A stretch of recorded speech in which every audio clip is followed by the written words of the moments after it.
मसीह की। परमेश्वर का धन्यवाद हो कि परमेश्वर जो है अब तक संभाला, और उम्मीद करती हूँ कि आप सब लोग भी खुशी से होंगे, अच्छे से होंगे। परमेश्वर आप सबको भी अब तक संभाला होगा, इसलिए परमेश्वर का धन्यवाद। तो आइए आज के इस वचन में हम आपको प्रभु यीशु मसीह की आत्मा जब आता है तो हम क्या करते हैं और हमें किन बातों को आत्मा सिखाता है, उन चीज़ों को हम आज पवित्र शास्त्र बाइबल से देखेंगे। तो हम लोग बाइबल में से कुछ वचनों को निकाल के पढ़ेंगे। यूहन्ना रचित सुसमाचार अध्याय 14 उसका 26, जॉन चैप्टर 14 वर्सेस 36। यहाँ पर इस प्रकार से लिखा है, परंतु जब सहायक अर्थात पवित्र आत्मा जिसे पिता मेरे पास से भेजेगा, जब वह तुम्हें सब बातें सिखाएगा और जो कुछ मैंने तुमसे कहा वह तुम्हें स्मरण कराएगा।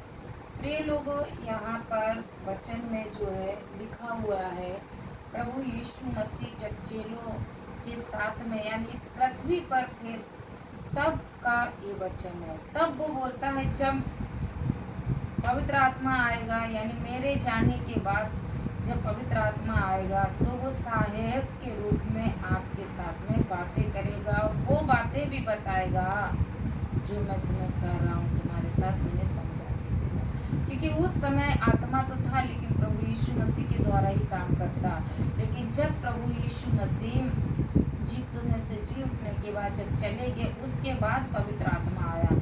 जैसा कि हम लोग प्रेरितों के काम में देखते हैं, अध्याय 2 उसका 1 से हम लोग जब देखते हैं कि जब पेंतीकोस्त का दिन आया तो सब एक जगह इकट्ठे थे और एकाएक आकाश से बड़ी आंधी किसी सनसनाहट का शब्द हुआ और उससे सारा घर जहाँ वो बैठे थे गूंज गया और उन्हें आग की सी जीभें फटती हुई दिखाई दी और हर एक पर आके ठहर गई। और वो क्या हुआ, सब पवित्र आत्मा से भर गए। जिस प्रकार आत्मा ने उन्हें बोलने की सामर्थ्य, वो अन्य भाषा बोलने लगे। आज मैं आपको बताऊंगी कि आत्मा पाना, पवित्र आत्मा पाना कितना जरूरी है। आज के समय में भी प्रिय लोगों, कितने बिलीवर्स यानी विश्वासी लोग 20 साल हो गए कलिसिया में आते हुए, बैप्टिज्म लिए हुए यानी बपतिस्मा लिए हुए, उन्हें 20-25 साल, 10 साल, 15 साल हो गए, लेकिन आज तक वो पवित्र आत्मा को पाए हुए नहीं। कहीं कहीं कलिसियाओं में तो पवित्र आत्मा के नाम से ही लोग घृणा करते हैं और कहीं कहीं तो पवित्र आत्मा पाई ही नहीं जाती। कहीं कहीं वो लोग पवित्र आत्मा का मजाक उड़ाते हैं। वो लोग कहते हैं पता नहीं ये लोग अपनी जीभ को टेढ़ा कर लेते या ऐसा कर लेते, क्या कर लेते हैं, ऐसे करके मजाक उड़ाते पवित्र आत्मा का। लेकिन आप लोग जो इस वचन को सुन रहे हैं, ध्यान से सुनिए। क्या यहाँ पर हम ये बात अपने आप से बोलते हैं हम लोग, या जो कलिसियाओं में प्रभु का आत्मा कार्य करता है, पवित्र आत्मा को माना जाता है, क्या वो अपनी मर्जी से कहते? नहीं। आप स्वयं इसको प्रेरितों के काम चैप्टर 2 वर्सेस 1 से आप देख सकते हैं। 3-4 तक आप आराम से इसको पढ़ सकते हैं। वो लोग एक जगह इकट्ठे थे, खुद पवित्र आत्मा जब उतरा तो आग की सी जीभ में उनको उतरते हुए दिखाई दी, हर एक के ऊपर आके ठहर गई और वो क्या हुआ, अन्य भाषा बोलने लगे। वहाँ किसी ने आके किसी की जीभ को पकड़ के ऐसे नहीं किया, ना ही वहाँ पर किसी ने आके ये बोला तुम ऐसे बोलो। इसलिए प्रिय लोगों, पवित्र आत्मा को पाना बहुत जरूरी है, क्योंकि जब आप पवित्र आत्मा को पाएंगे तभी आप अच्छे और बुरे चीज में फर्क ला सकते हैं। यदि आप पवित्र आत्मा नहीं पाए हुए आज तक, तो यदि आप कुछ भी कर रहे हैं तो आपको उसमें अच्छा या बुरा करने से कोई फर्क नहीं पड़ता है।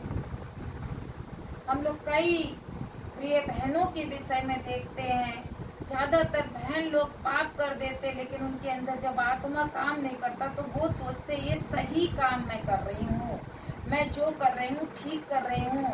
अगर उनको कोई समझाता है तब भी वो बोलते नहीं ठीक है ये, क्योंकि उनकी नज़र में क्या है, ठीक है। वो मसीह तो हैं, वो विश्वास तो करते हैं, वो पुरखाओं से परमेश्वर को तो जानते हैं, लेकिन वो लोग क्या हैं, अभी तक आत्मा नहीं पाए। कहें तो उनकी कलीसिया में आत्मा के नाम का कोई चीज ही नहीं है। वहाँ के अगुए भी क्या करते, आत्मा को जब नहीं मानते तो वो क्या बताएंगे। इसीलिए आजकल बहुत भाई लोग बहन लोग जान करके मसीह होने के साथ साथ भी क्या है, वो पाप में गिरते चले जा रहे हैं, गलत काम करते चले जा रहे हैं। लोग कहते हैं अरे वो भी तो मसीह है, देखो कितने खराब है, ऐसे लोग बोल देते। इसलिए प्रिय लोगों, आज से ही यदि आप आत्मा नहीं पाए हैं और यदि आप ऐसी कलिसिया में चाहते जहां आत्मा नाम की, पवित्र आत्मा के नाम की कोई चीज नहीं है, जहां हंसी मजाक करके उड़ाया जाता उसको, तो आज मेरा यही सलाह है कि आज आप हो सके उस कलिसिया में से निकलिए और वहां जाइए जहां सच्चाई के मार्ग दिखाने वाला आपको कोई अगुआ मिलता है, जहां पर सच में आत्मा का कार्य होता है कि नहीं होता है। ये बहुत पहले मैंने ऑडियो देखा, अभी भी है, वो एक बहन बताती है कि मेरा पिता मर गया लेकिन वो मेरे नाम पर एक मतलब वसीयत छोड़ के चला गया। वो बोलता उनमें से निकल ही आओ, उनके से काम मत करो। ये वचन में भी हम लोग बाइबल में पढ़ते हैं, बोलता उनमें से निकल आओ। यानी वो कैथोलिक चर्च से था तो बोला वो तो अपना जीवन बिता के कैसे भी चला गया, लेकिन आप उसमें से निकलिए, अपने बच्चों को वसीयत के तौर पे लिख के गया। फिर वो बहन बोलती हम उसमें से निकले, तब पता चला कि हाँ इसमें और उसमें क्या फर्क। आज आप यदि ऐसी कलिसियाओं में रहकर अपने जीवन को यूं ही बिताना चाहते हैं, केवल जा रहे हैं और जाके कलिसिया में थोड़ी देर बैठते हैं, वचन को सुनते हैं, बाइबल को पढ़ते हैं, प्रार्थना करके यूं ही चले आते हैं और ऐसे ही आके अपने जीवन को आप बर्बाद कर रहे हैं या कहें कि अच्छे से नहीं जीवन बिता रहे हैं, तो आपका जीवन कहाँ जा रहा है, आप किस राज्य कहाँ जाने के लिए आप तैयारी कर रहे हैं, क्या नरक में या स्वर्ग में?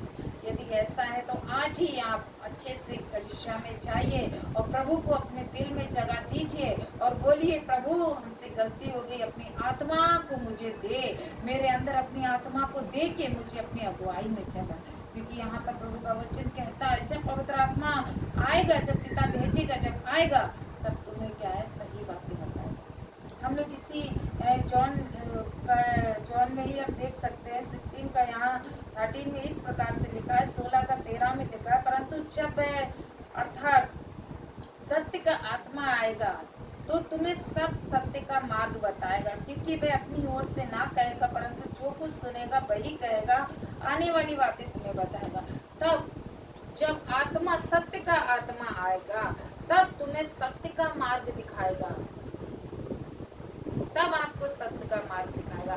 आज आपके अंदर आत्मा ही नहीं काम करता तो आप क्या कर रहे हैं, क्या नहीं कर रहे, क्या सही कर रहे हैं, क्या गलत कर रहे हैं, ये आप कैसे कह सकते हैं मैंने सही किया? कहने के लिए आप बहुत बड़े या बहुत पुराने मसीह हैं लेकिन आपके अंदर आत्मा ही काम नहीं कर रहा। आप किसी भी कलिसिया की क्यों ना हो, यदि आज आपके अंदर पवित्र आत्मा का कार्य नहीं है तो प्रिय लोगों आप आगे बढ़ने के लिए कोई फायदा नहीं है।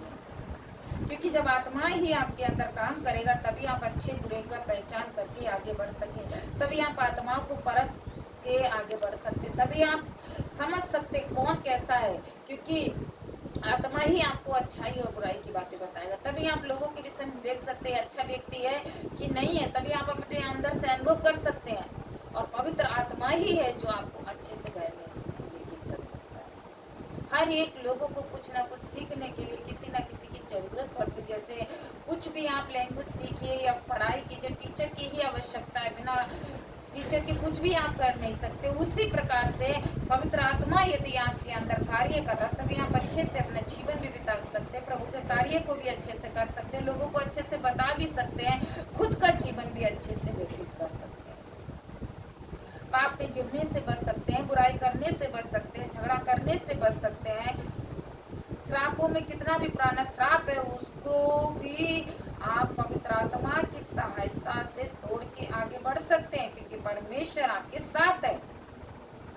इसीलिए प्रभु का वचन कहता है जब सत्य का आत्मा आएगा तब तुम्हें सही सही बातें बताएगा। आज इंतजार है प्रिय लोगों, आज सत्य का आत्मा आ चुका है बहुत समय पहले प्रेरितों के समय से ही, लेकिन आज आप उसको रिसीव कर रहे हैं कि नहीं, यदि नहीं किया तो आज से ही आप परमेश्वर से, प्रभु यीशु से बोलिए, प्रार्थना कीजिए। यदि आप कलीसियाओं में जाते हैं, आपके लिए अभी तक आत्मा में भर के प्रार्थना करना नहीं आता, यानी आप अभी तक आत्मा का वरदान नहीं पाए हुए हैं, तो आज ही से आप ये निर्णय ले लीजिए।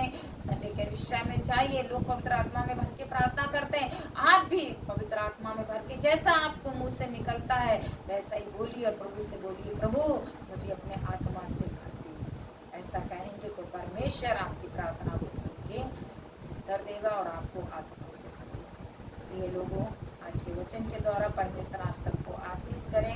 आइए प्रार्थना करेंगे। पिता परमेश्वर, तेरा धन्यवाद देते सच में प्रभु, जब सत्य का आत्मा आएगा तब तुम्हारे लिए वो बातें बताएगा। हे प्रभु, जितने भी सुनने वाले भाई बहन, माता पिता जो भी हैं प्रभु जी, बच्चे सुनते हैं प्रभु, जिन्होंने अभी तक तेरी आत्मा को नहीं पाया प्रभु, वो पवित्र आत्मा को पाके अच्छे से अपना जीवन बिताने के लिए प्रभु आप उनकी मदद करें, दया करें, आशीष करें, सही मार्ग में अगुवाई में चलाने के लिए उनके लिए प्रभु जी आप उनकी मदद करें, दया करें। जो आज से ही अभी से प्रभु आपको स्वीकार करते हैं और पवित्र आत्मा को अपने हृदय में आने के लिए आमंत्रित करते हैं प्रभु, उनकी प्रार्थना को सुन के उनके ऊपर पवित्र आत्मा को ले लिए राजा, दया कर, आशीष कर, यीशु मसीह के नाम से मांगते हैं पिता से, आमीन आमीन। सबको जय मसीह की। God bless you.